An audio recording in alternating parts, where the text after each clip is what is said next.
কেমন আছো বন্ধুরা? আমরা কিন্তু ভালো আছি। তো দেখো মামামের কীর্তি।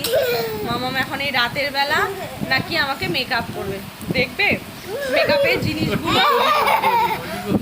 মেকআপের জিনিসগুলো দেখো দেখো এটা দুজনের অবস্থা কি করছে এরা। মেকআপ করছে আমাকে, দেখবে কি দিয়ে। এই দেখো মেকআপের জিনিসপত্র, তোমরা কি দেখতে পাচ্ছ? দেখো এগুলো নাকি মেকআপে যে রং পেন্সিল এই সব দিয়ে নাকি আমাকে মেকআপ করে। চিন্তা করো তাহলে আমার মুখের অবস্থাটা এখন কি হবে।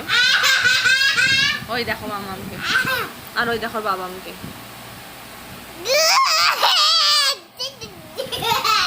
দেখেছো তোমরা কি দুষ্টামি চলছে এখন।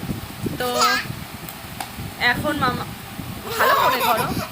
মামামকে আমি বলেছি কালকে এখানে দমদমে হচ্ছে ষষ্ঠী মেলা হয়, জামাই ষষ্ঠীর মেলা। তো পুরো 1 মাসই চলবে, এখনো অনেক দিন আছে বাকি। আমি একদিনও যাইনি, তো ভেবেছি যাবো কাল। তো দেখি মামার জন্য কিছু মেকআপের জিনিস এনে দেবো, যেগুলো দিয়েও মেকআপ করতে পারে। এগুলো কি মেকআপের জিনিস? তোমরাই আমায় একটু কমেন্ট করে জানাও যে এগুলো কি মেকআপের জিনিস, আমায় বলো। দেখো কি অবস্থা, এই দেখো এগুলো বলে মেকআপের জিনিস। এগুলো রং পেন্সিল আজকে আমি দুজন মিলে দাদু সেজে ফেলেছি। কি অবস্থা আমার আজকে হবে। আমি পারলে দিই।